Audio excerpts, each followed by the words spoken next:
नमस्कार विद्यार्थी मित्रांनो, मी घेऊन येत आहेत सांडपाणी व्यवस्थापन प्रकल्प अनुक्रमणिका दिलेली आहे. सर्व मुद्दे दिलेले आहेत या व्हिडिओमध्ये.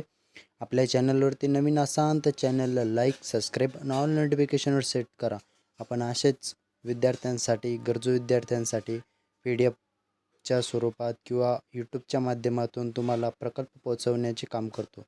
तुम्हाला या प्रकल्पाची PDF पाहिजे असेल तर व्हिडिओ पूर्ण पहा. आपल्या चॅनलला सबस्क्राईब करा. आपला व्हॉट्सअप नंबर ह्याच व्हिडिओमध्ये दिलेला आहे. त्या व्हॉट्सअप नंबरनी आपल्याला मेसेज करा. तुम्हाला नक्कीच या प्रकल्पाची PDF आपल्या व्हॉट्सअप नंबरवर भेटेल. आपल्या टेलिग्रामवरती पण याची PDF भेटू शकते. तो आपल्या चॅनलवरती टेलिग्रामची लिंक दिलेली आहे. तुम्ही टेलिग्रामला पण भेट देऊ शकतात. आणि नक्कीच आपल्या चॅनलवरती नवीन असाल तर चॅनलला नक्कीच सबस्क्राईब करा. काही विद्यार्थी चॅनलला सबस्क्राईब करीत नाही. तर अगोदर चॅनलला सबस्क्राईब करा, व्हिडिओला लाईक करा आवडला असेल तरच, आणि ऑल नोटिफिकेशनवर सेट करा. आपण अशाच प्रकारचे विविध प्रकल्पाचे व्हिडिओ यूट्यूबच्या माध्यमातून तुम्हाला देत असतो. तुमच्या भावाबहिणीला ज्यांना पण गरज असेल त्यांना या व्हिडिओची लिंक शेअर करा. मित्रमैत्रिणींना, वर्गातल्या मोठ्या भावाबहिणींना, त्यांना का या प्रकल्प लिहायचा असेल, पूर्ण करायचा असेल आणि पैकीच्या पैकी मार्क मिळवायचे असतील तर हा खूप लाँग व्हिडिओ आहे. याच्यामध्ये सर्व माहिती दिलेली आहेत. पॉईंट टू पॉईंट सगळे पॉईंट दिलेले आहेत. या प्रकल्पामुळे तुम्हाला पैकीच्या पैकी मार्क मिळतील याची हमी मी देतो. आपल्या चॅनलवरती ना असाल तर चॅनलला लाईक, सबस्क्राईब आणि ऑल नोटिफिकेशनवर सेट करा.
पूर्ण व्हिडिओ पाहिल्याबद्दल धन्यवाद. आपल्या चॅनलवरती नवीन असाल तर चॅनलला लाईक सबस्क्राईब आणि ऑल नोटिफिकेशनवर सेट करा.